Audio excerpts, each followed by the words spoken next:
3, 2, 1, click. Hi team, this episode of the SWTOR Escape podcast is brought to you by Alea Iacta Est. For information on joining our gaming community, please visit aie-guild.org.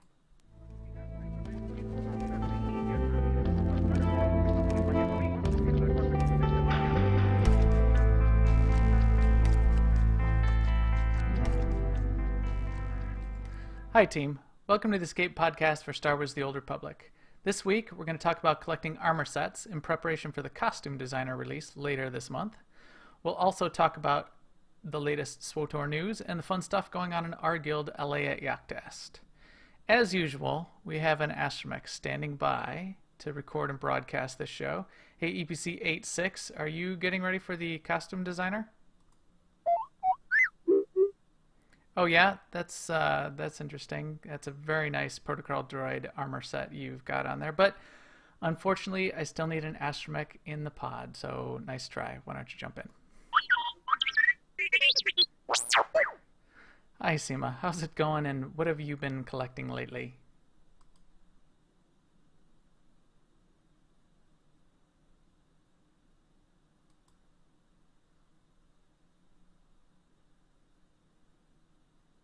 Hey Max, I'm doing good. How about you?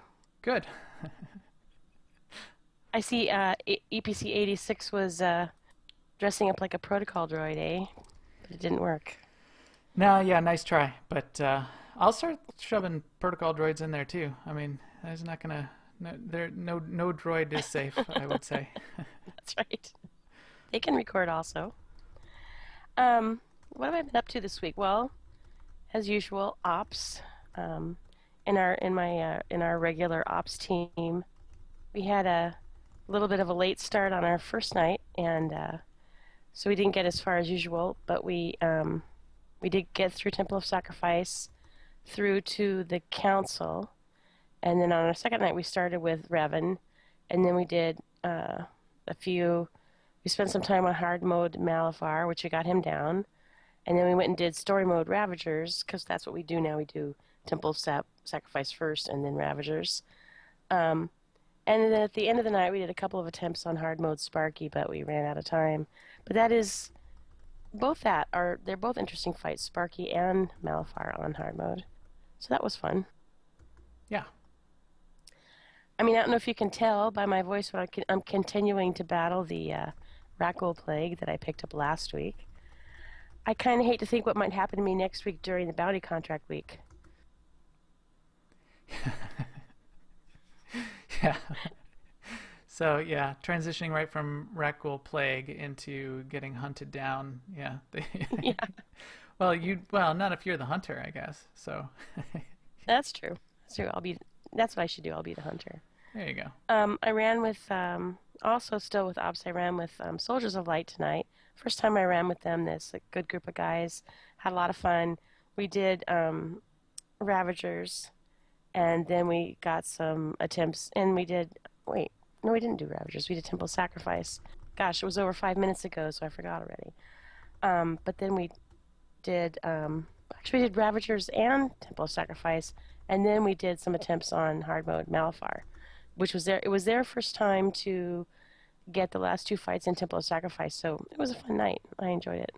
Dusted off my Sage, who was my first raider in SWTOR, so brought up all the memories of the olden days when we were fighting SOA, when SOA was serious business at the end of Eternity Vault. And what else did we do this week with Ops? On Mandatory Fun Night, we went and did Dread Fortress, which is a departure for us, because we've been doing a lot of level 50 content, and then this was level 55 content, so we're kind of going up the ladder. Yep. It was very easy and fun. Yeah, it was. It was really smooth. I'd love to bump up some hardness of modes. I think Nightmare would probably be a little bit tough still, but if we could get to that point at some point, we'd start getting things like that mount from, it's not Bestia. Who's at the end? Brontes. Brontes, yeah. Get the Doc Ock mount. That would be really cool. That would be nice. Yeah. And then I was poking around on the GTN earlier today, and I'm kind of tempted by that shipment 2 hypercrate that's available on the cartel market right now, which is like one of the it's six each of is it six each of but 4 or 5 different packs from the second shipment that hit the cartel market. So it's old stuff. So I'm kind of interested. I saw one for around 6 million on the GTN. What What stopped me is I know that. Oh, go ahead. what are you looking for out of those packs? Well, the Revan Holo statue Hmm. be the main thing, and I already know from experience that I won't get it. Do you But I not have might one? still fall for it. You don't have one yet? I do have one, Oh, you just want more. but yeah, speculation. Yes. Anyway, I'm tempted Rich. by it. You'll be rich, rich, I tell you. And you know what I would like too one day that's really old is that peanut butter and jelly dance. And I don't know if it's in this particular hypergrade, but Yeah. I think I'm gonna check and see which pack that was in. But I would like that. Well, no bones is the current hotness. But going old school once in a while with another dance is always good. Angry dance is the current hotness. That's what Oh yeah, I guess. I like. No bones. That was like so last week. But yeah, that's pretty much it for me this week. How about you, Max?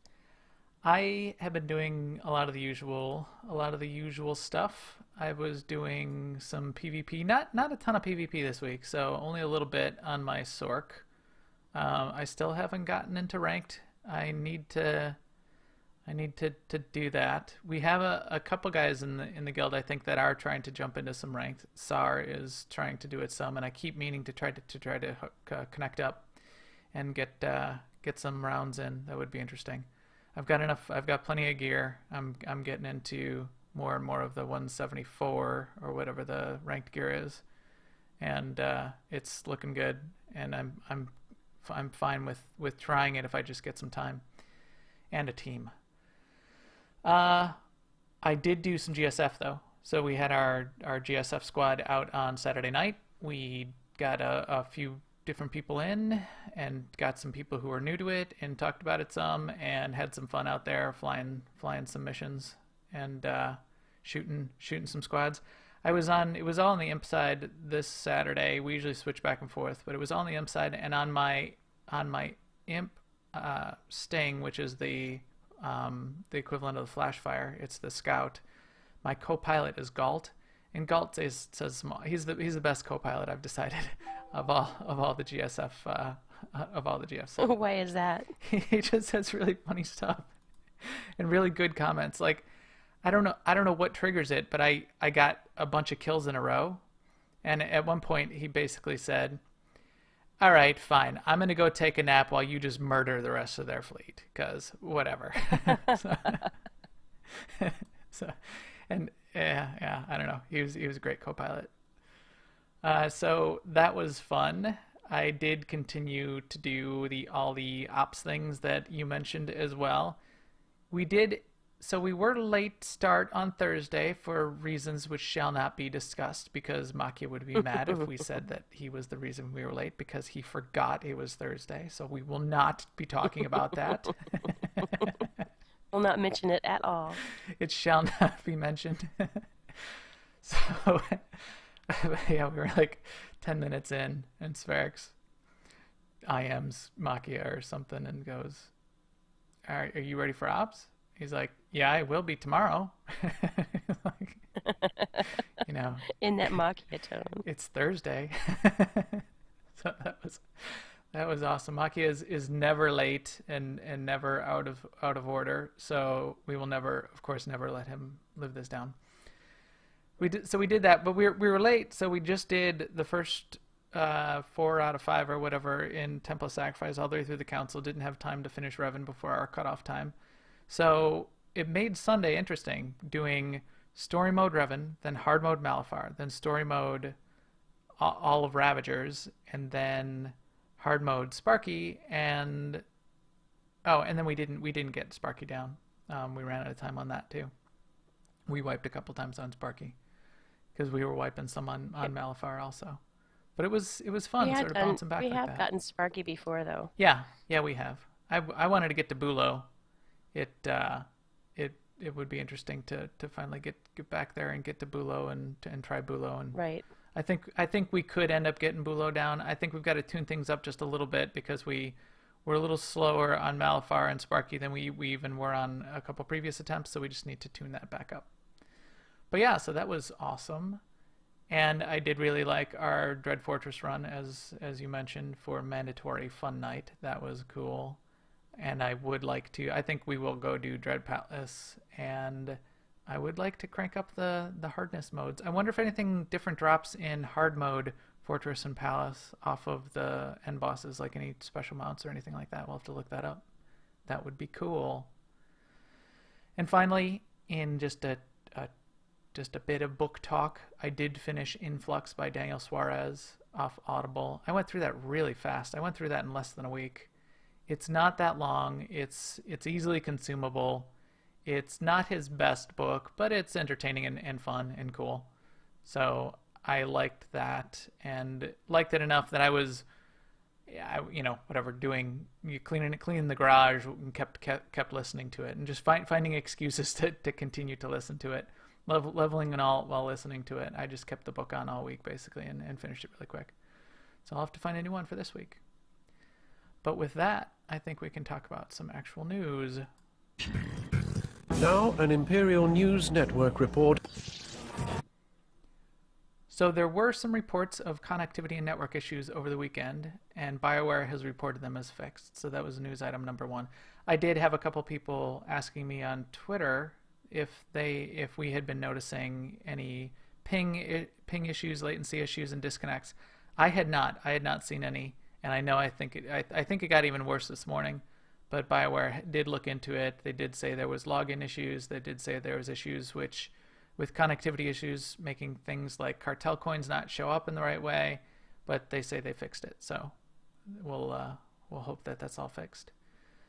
Fingers crossed. There was a cool note in the dev forums for the few people that have the rewards, but anyone that got early rewards for going back to like season 1, maybe season 2 of PvP, the rewards in those previous seasons were not legacy bound at the time because there was no legacy bound concept in season 1 especially.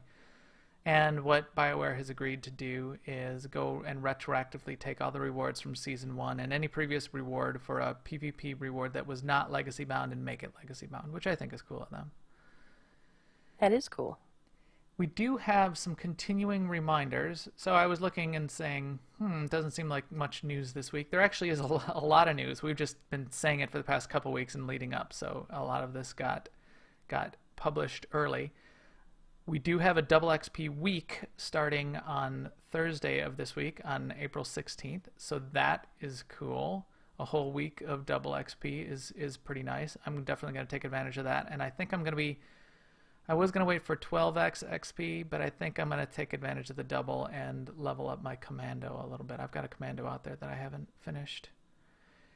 We do have We're closing in on patch 3.2. That's going to come on April 28th, so that's coming up.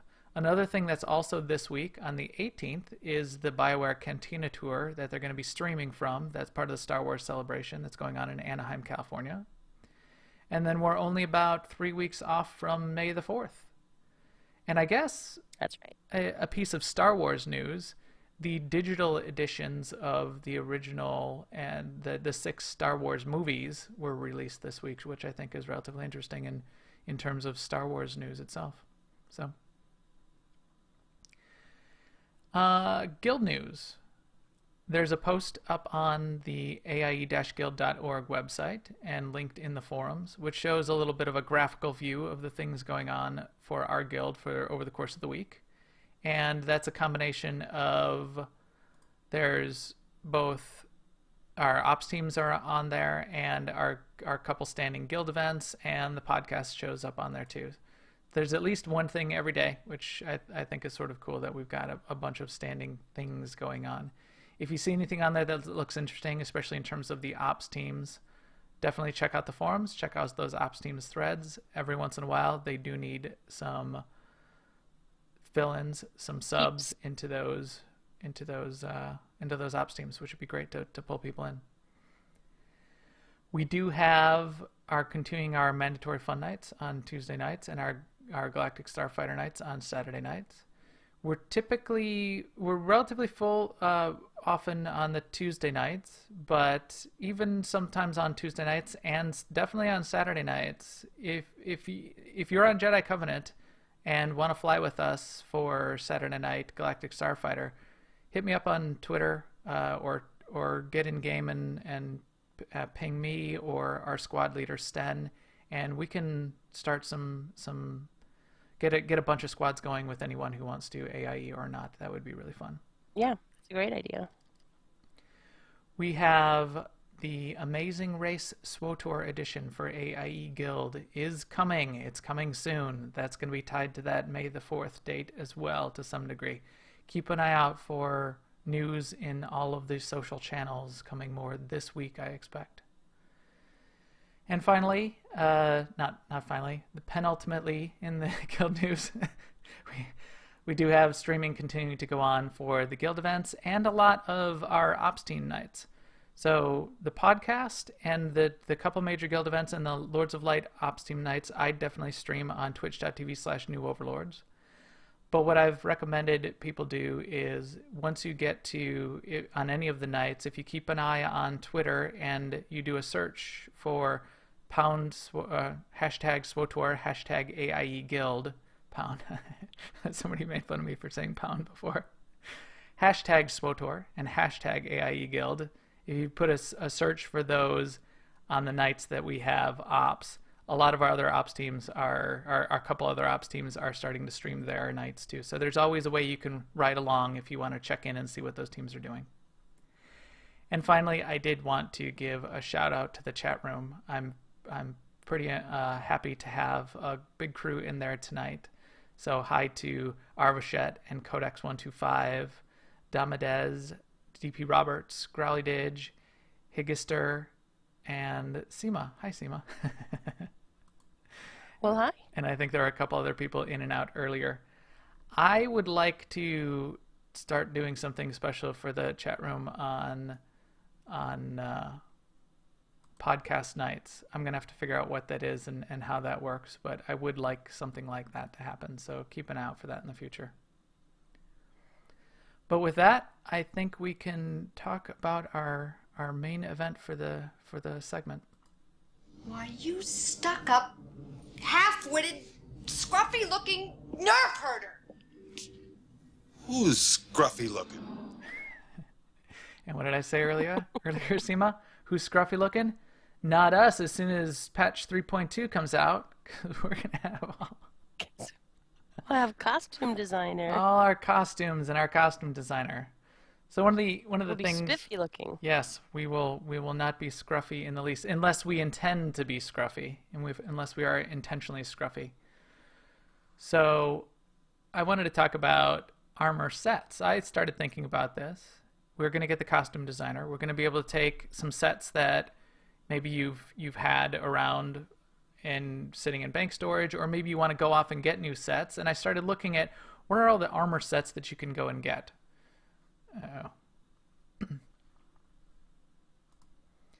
And there are quite a few. And so I wanted to run down what the different types of armor sets are, and then talk about some of the details in the different types of armor sets and where you can get them. And then Seema and I can go back and forth and talk about our favorite armor sets and maybe some of the things that we're looking forward to doing with our characters. So there's more than I expected when I started listing them out. There's definitely reputation sets, and a lot of the basic reputation sets are things you get off of like Oricon and Makeb and Section X and Voss. Any of those planetary reputations typically have an armor set associated with them. There are event sets, and those often require reputation as well, but specific to those events. So there's Gree armor, there's Thorn armor, Thorn, which is the Rakul event armor. There's Bounty Contract Week armor. So those often require reputation, and those often also require some special currency sometimes. So we'll talk about that. There are social sets, and I didn't realize there were so many of these, but there are 6 tiers of social ranks. The first 6 tiers have some kind of armor associated with them. Sometimes it's not a full set. Sometimes it's a couple different pieces, a couple different looks. But you can go and get those in the 6 different places, and they basically are associated with about the planet you would get to with as you level up. I think that 6th tier is on Corellia, for example. And so those are interesting to go and take a look at. There are commendation sets, and this is things like your basic, elite, ultimate, and fleet commendations. There are PvP sets, which are also commendations, but those are PvP specific for ranked and warzone commendations. There's operation sets, which is the tokens that drop in operations, which give their own unique sets. There's crafted sets, and there aren't a lot of full sets that are crafted, but there are a lot of pieces that are crafted. There are some full sets that are crafted as well, and we'll talk about a couple interesting ones of those. And finally, there is, and people may have thought we would have led with this, or this is going to be the bulk of it. There's a lot of them, but there's the cartel market. So there's a lot of sets that are involved in the cartel market, but there's a ton of sets in lots of other places. So don't feel like that armor sets or customization of armor is going to be limited to people that spend a lot of time either building up credits to buy it off the GTN or just getting stuff off the cartel market. So I guess let's get into all of those. I wanted to start with one of my favorite sets, which is actually the Sand People set. And I thought this was interesting when I looked it up because there's 3 different Sand People sets, and some of them you can't get anymore. In fact, 2 of them are probably pretty hard to get. But one is one of those social sets that we mentioned. So Social 3, if you go to Tatooine on the vendors and you hit Social 3 on a character, you can buy the baseline Sand People armor set. So that's cool. If you want to look like a sand person, it's not too hard to get. There was a Sand People Bloodguard armor set, which I have, and actually my Juggernaut wears that one, my Chiss Juggernaut. That came from an event called the Grand Acquisitions Race. So that was the pre-Gree event that I always called the Chevin Chase. Because it was Chevy Chase. It was the Chevin Acquisitions Race. That Sand People Bloodguard set is pretty cool, but is not available anymore. So you had to be able to get it during that particular event.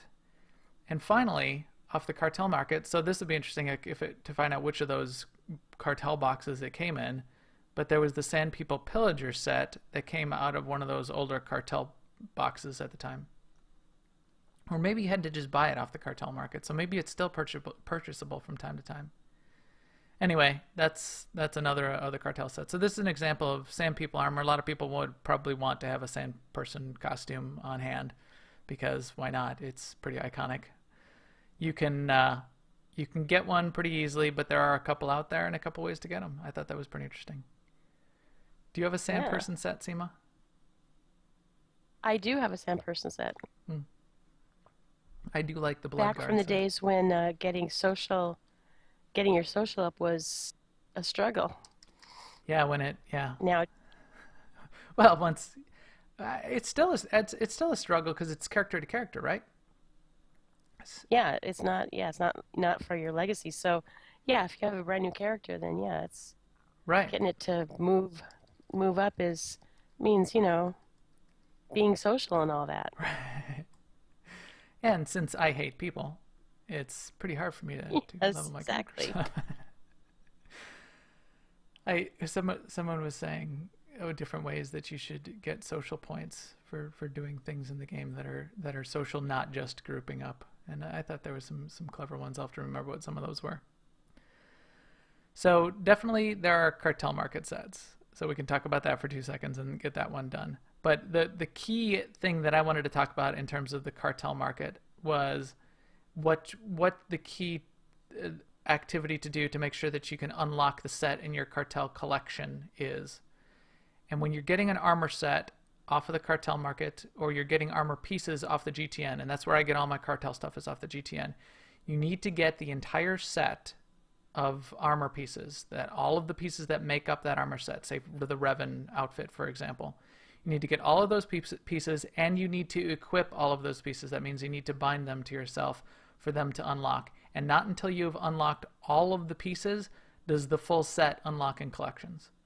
So that means if you like Mark Aragnos or you like the Revan set and you're trying to just buy some random pieces off the GTN, unless you go ahead and buy the entire set, including the expensive pieces like the headpiece, you are not going to be able to unlock it in the cartel market.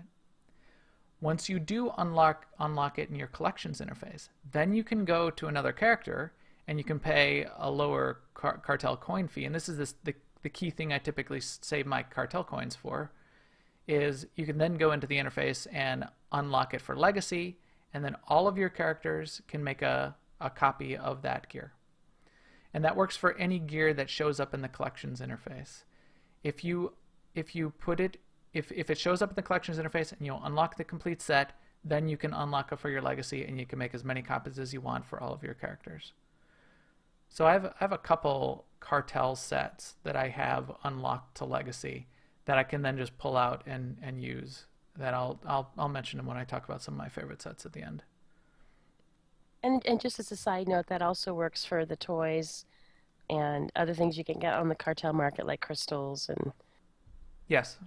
Yeah, as soon as they're in your collection, then you can do the legacy unlocks. The key thing that burned me a little bit in the beginning with the armor sets was you need the entire set of pieces. So I got... Even the bracers, which you can't even see. Right. So I was getting like everything except Revan's mask and thinking, wow, this is like a complete Revan outfit that I've got. Why isn't it unlocking in the collections interface? And that's why. One final note on that: if you are trying to buy individual pieces off the GTN, which I do on occasion, I'll look at whatever the latest is that's coming out of the boxes. They come two ways. They come loose, because some people will open a box and they'll open the crate that the box that the set comes in, and they'll only need a couple pieces, or they'll only take one of the pieces and they'll put some up on the GTN. The other way they typically come is in a lower body set, upper body set, and auxiliary piece set. There's a couple. They'll come in like a set of 2 or 3 boxes. So you can buy that box. Just look in the description of the box to find out what pieces are in it. You can buy those boxes sometimes cheaper than buying the individual pieces off the GTN. So there is That's right. Good point that someone in the chat room made. Higgister mentioned there are multiple Revan sets. So Revan, for example, is a good one. If you do like that set, it is a cartel set. There are multiple Revan sets that you can go after. There's the original Revan set. There's at least 1 or 2 which came out at the time of the expansion, the Shadow of Revan expansion as well. The Raggedy Revans. The Raggedy Revan? Yeah. There are crafted sets, so that's what we can talk about next. Have you crafted many of the basic... There's a lot of armor out there. There's a lot of like... bounty hunter-ish armor out there, like the T-07 whatever. Right. And there's a lot of operative armor. I guess in tailoring in synth weaving there's probably a lot of the pieces there for force wearers too. I don't tend to do a lot of synth weaving except for augments. Have you made much of that? Have you made any complete sets out of there in the past? Well, when I first started playing SWTOR, I did make gear on my armor mechs and my synth weavers, and I did it like you do in many other games where you kind of make gear as you level up.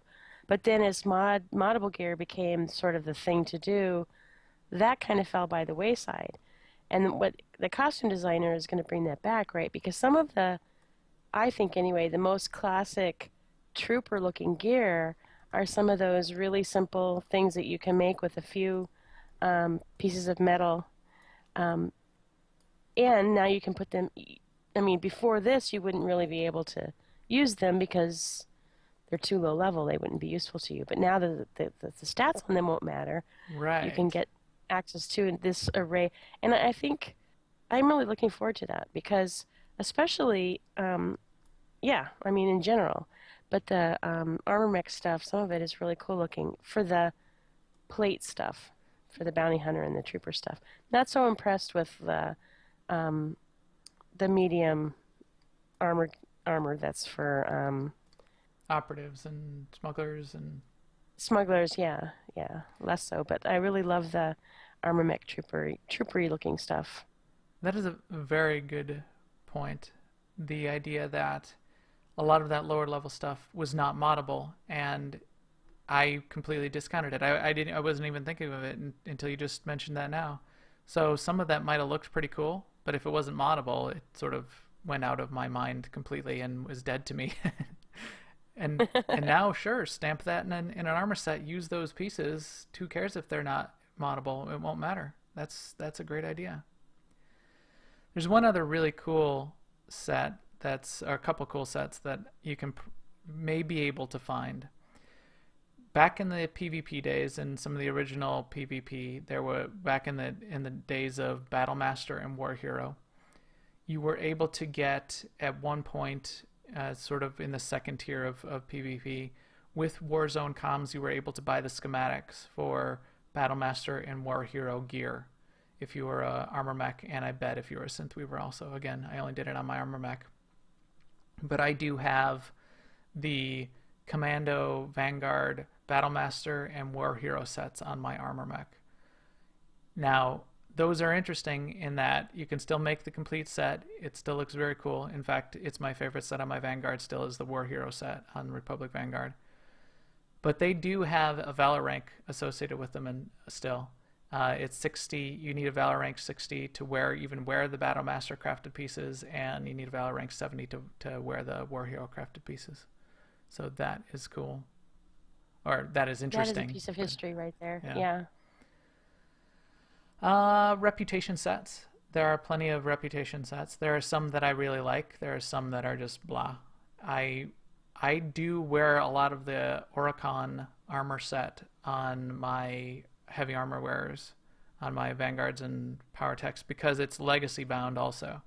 Now that won't matter once 3.2 rolls around, but since I was trying to find a legacy set that I liked, the Oricon armor looked good for that.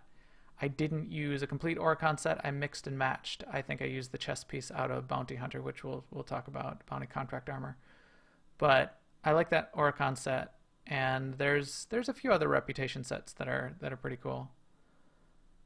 And if we bleed over and start talking about event sets and the reputation required to get event sets, there's some really cool event sets as well. And I know you wear some of the event armor on some of your characters, don't you, Seema? Of course, I wear the Gree armor probably on more than one character. Yeah. That Gree armor is still some of my favorite armor in the game. There are quite a few of my characters, a lot of my force wearers, the Sages and Sorks, wear a couple pieces of Gree armor at least. And once you get the rep together, the cost of that armor set is very reasonable. Yes, absolutely. So this is one, you need the rep, so you need to do the event enough to get the rep. But then there's some cheap Gree armor that you can get then. So here's one of the things that I think is I'm gonna start doing when I get to 3.2. There'll be the armor set that you want to, the look that you want to have, and you're going to stamp that into your costume set. What I'm going to need for my baseline set on all of my characters then, and any new characters I create, is just a cheap set of legacy gear. And I'm gonna of course do it in legacy, because then I can pass it around if I ever need to, or do what I need to do with it. The Gree armor is some of the cheapest baseline legacy gear that you can purchase with just regular credits, as long as you have the rep level with the Gree. So if you need a cheap set of legacy gear, go get that Gree armor and you'll be set. My female blue Twi'lek looks really awesome in the blue and white Gree gear. So she definitely wears that. That's one of my favorite sets and favorite looks on that Jedi Sage. And I have the gold scaling gear sitting somewhere in one of my banks that I bought off the cartel market a while back. I did not get that. Yeah, I never. Well, actually, I don't think I did. I should look around because Because maybe you did. I have old bank characters full of stuff that I bought off the GTN at the time. So maybe I did. Let's see. We just finished the Rakghoul event. I liked the Thorn armor. I think it was a cool theme, and I like armor that glows, that has glowy parts. So I don't have any, but I am gonna get a set so I can stamp it into a costume here and there for the And there's Thorn armor. there's a Thorn set on the cartel market right now. You can. That Thorn armor, especially down in those Rakghoul tunnels, is very camouflagey. And we talked about this last time we were standing outside the lair of the Eyeless. There are a bunch of commandos wearing the NPC commandos wearing the Thorn armor down outside that area where you go in to fight the Eyeless. And unless you're looking close, unless you zoom in, they are so well camouflaged with that armor hiding out in the foliage of the tunnels that you don't notice all of them. In fact, there was one guy, I was telling this to everybody, I was talking about, oh, look at this, isn't this awesome? Here, do you even notice these commandos are here by the mouth of the tunnel where it narrows right here? And they're like, oh yeah. And like the third time I'm telling a different group of people about it, I realize I'm standing on top of a guy NPC that's laying prone on the ground in a sniper position. And I'm like, oh, there's another one. So yeah. So that's very cool. Chat room just brought up another good point. See, this is so awesome having a chat room in terms of cheap legacy armor. Yes. So Gree armor, yeah, that's cheap armor, but you get free legacy armor on every character now. Or who gets it? Was it the people who pre-ordered that expansion for the GSF with the Galactic Starfighter expansion? It may only be those characters. So I do on all of my characters, but it may have been a pre-order reward.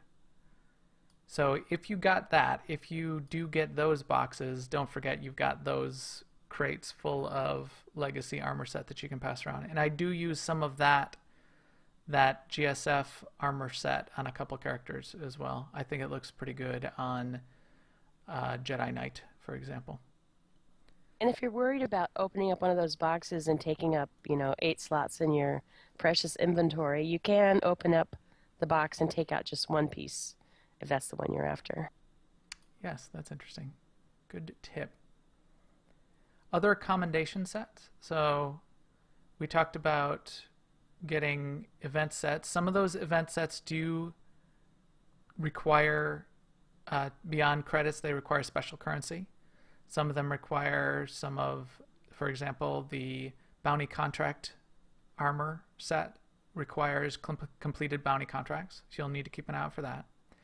And then there's the straight up commendation sets outside of the events that require commendations to buy, and you can't buy with credits, with currency. So commendations, basic comms, elite comms, ultimate comms, warzone comms, and fleet comms can all buy armor sets.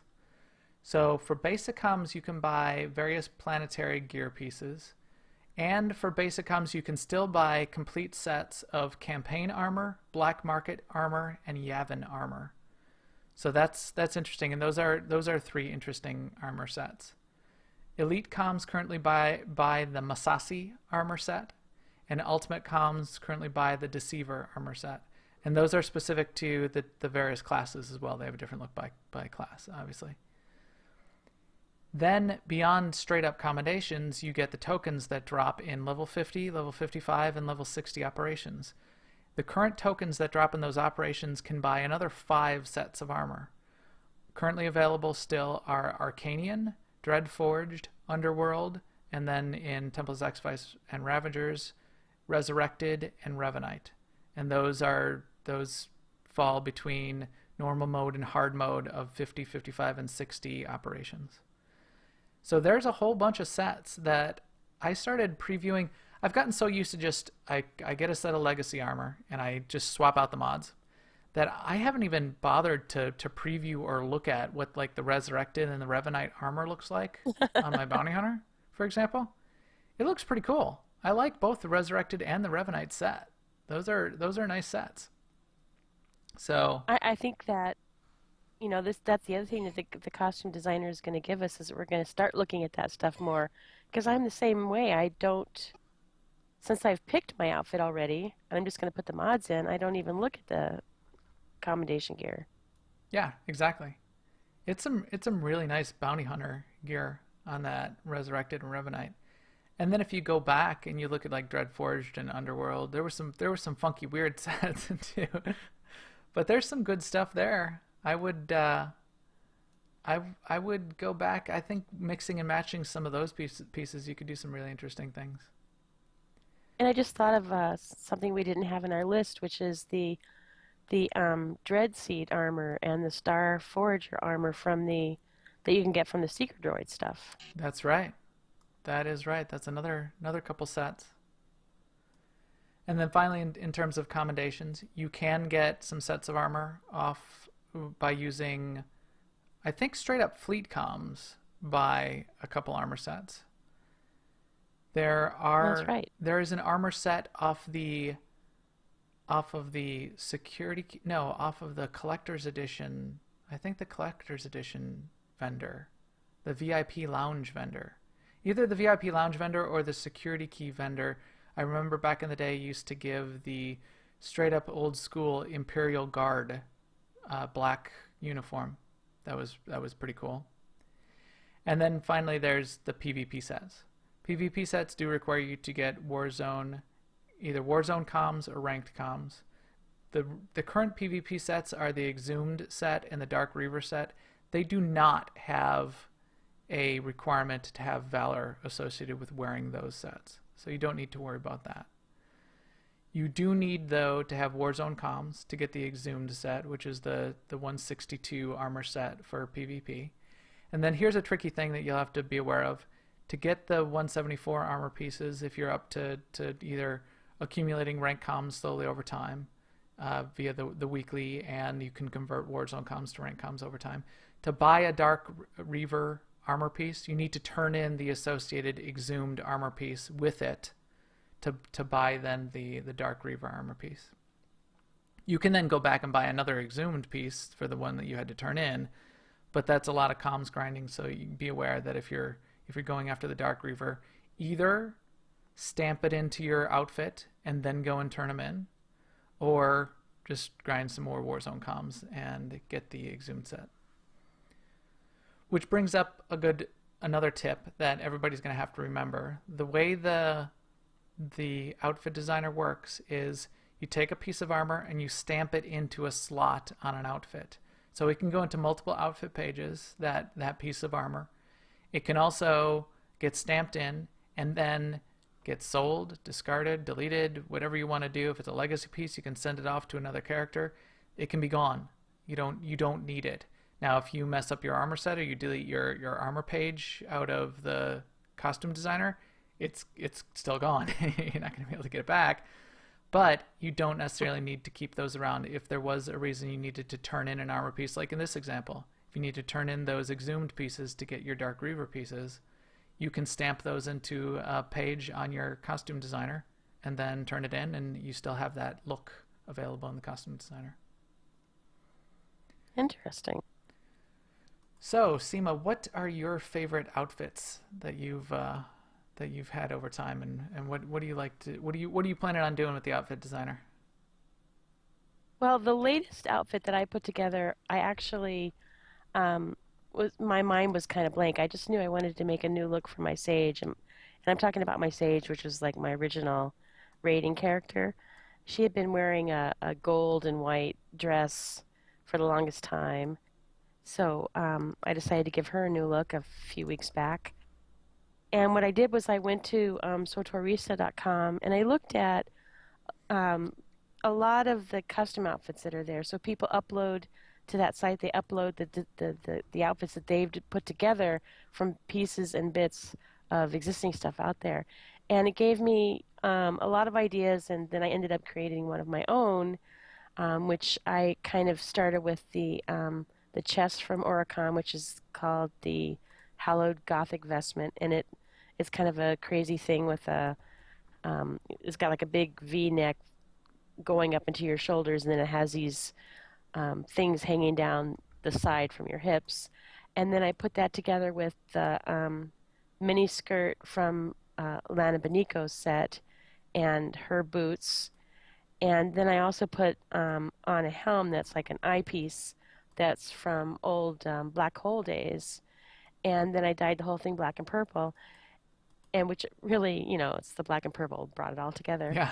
And then this recent, set of crystals that we got, the black purple striated ones, was just like a godsend for this outfit. So now she's got the purple and black crystal, and she's got the purple and black outfit. And I was really happy with the way that one came out. And that was sort of my process on that. But I look for a couple things whenever I'm looking for outfits, or any pieces really. I don't want it to clip anywhere. I hate things when they clip, so Yeah. I'm always looking at whether or not it clips. I agree. I want it to, sort of move kind of nicely. I want to like it from all angles. I want to like it from how I'm seated on my vehicle, my speeder too, and I don't want anything to be crooked. Like, I don't want the little apron thing hanging in front to be crooked, which it is on lots of outfits. And then also just a note I'll make in there is make sure you look when you're previewing stuff, make sure you look at the back and that there's not some, lime green chevron in the middle of your back that's going to just spoil your whole pink and blue dye plan that you've got going. Yeah, some of the pieces, you're right. Some of the pieces do dye a little bit strangely, so you do need to look at that and keep an eye on that. You can preview dye armor pieces as well if you armor match. So. And you can preview dye into armor pieces that you're previewing. Yes. So you can. Right. Yeah, you can go into your collections tab and preview some armor, then go to the GTN and preview the dye on that armor. Right. So you can get a pretty good idea of how it's going to work out. Yeah, just keep that preview window open. Go over to the GTN, find the dye that you're looking at. Yeah, you're right. I've done that. The kinds of things I don't care about is I don't care if a piece is rare or if it's something that nobody else has. I only care about how it looks. I really don't care if everybody else in the world was wearing it, because I'll admit it, I'm just looking at my character when I play. Really, I'm not looking at everybody on the fleet, so I don't really care what they're wearing. I agree. And armor sets tend to change all the time, and I think there's going to be a lot of diversity once 3.2 comes out. I think anybody can wear anything they want, and you're not going to get a lot of clashing going on. Well, just think about this list that we've just gone through. How many options there are out there. I think it'd be amazing if we end up with, people looking like each other. It's going to be very, very different, I think. Yeah, I think so. And another thing is, when we were talking about the crafted gear and how the sort of old school crafted gear can give you a really nice troopery look, when I was leveling my gunslinger, I really, really loved the chest that she got early on. I think it was from a quest, or maybe it was even the original that you get on Gunslinger would be that trooper planet. But of course you grow out of that. You can't wear it forever. And it was like one of those things it was a vest with the white sleeves showing out, and I just liked it. It was very Han Solo. And so I've always been looking for another thing that would fit like that. And now with the costume designer, I can just go back and get whatever green piece of gear off the GTN, which I did actually. I've already gone and looked and picked up a couple for, pennies that have that look. So I'm real happy about that. Yeah, absolutely. There was some cool of those starter pieces and those old school pieces that would be a nice component in a set. Because they can't come out with those on the cartel market, because they have to keep making newer, better, bigger, more exciting stuff for the cartel market. And this early stuff, they're not going to just make copies of the early stuff, which is what I wanted for this particular instance. So, yeah, I'll go to the GTN and buy the green gear. Yeah. Yeah, so just to sort of wrap it up, I'll go through a couple of my favorites. And then I did want to do a shout out to the couple of websites that are really good about this too, which are SWTORista.com and tour-fashion.com. Those two sites are good. You can search out and see complete sets that other people have put together. That's cool to go and look at and get ideas from, as well as you can, I think on both of them, you can look at show me legacy armor, show me commendation armor, show me this set from whatever pack that I wanted to take a look at, type of thing. Let me preview it on your site. So that looks good. Because, you know, if you happen to be at work and you have to be thinking about outfits for your characters, these are sites you can probably get to from work. Right. So a couple sets that I still have around that I like. I like the Dynamic Vandal set on Smugglers, for example. It's one of those sets that has lights on it in the back, and it's got there's a couple types of Dynamic Vandal, I think a red and a green, and they light up and they're a little bit animated. I like that. There's a Restored Triumvirate set that I really like, which is it's heavy armor and it's almost like chrome. It's very shiny. So who doesn't want a shiny metal ass, you know? So I like that. I've got that Legacy unlocked. I have got a nice set I like for my operatives, which is I just had it up here. I forgot what it's called, but there's a couple really operative. Oh, the Spymaster set, and it came off the Cartel market, but I've got that Legacy unlocked, and that was a really good one. I have this set called the Reavers set, and I also like the Thanavesh set for this purpose. I like to put I have the Reavers set on my Pureblood Sith Sage, and it makes him look totally like a Imperial Sith when he's PvPing. It even messes me up. I load in on a war zone. He's lower level right now, so I do low level PvP with him. I load in on the war zone, and I keep forgetting that I'm on the Republic side because I look at him. He's a pure blood Sith with this really spiky armor, and I've got it dyed all blood red and things like that. And as I said, one of my favorite sets still is the War Hero set for the Vanguard. It does have a cape, which it doesn't go all the way down. I am anti-cape because Edna mode, no capes. We all know what happened to those superheroes that wore capes. But otherwise it looks very iconic. It looks very Vanguard-ish. It looks very Republic Trooper-ish. So I really like that set. It's one of my favorite out there.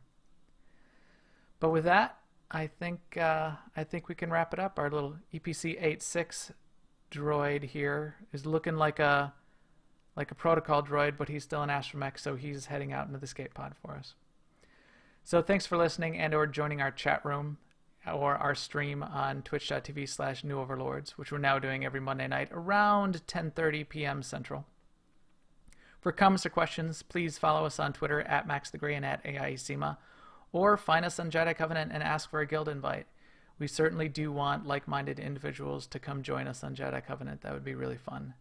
You can find AIE Guild information on the web anywhere by searching on your favorite search engine and on Google Plus and Facebook. And we will talk to you soon.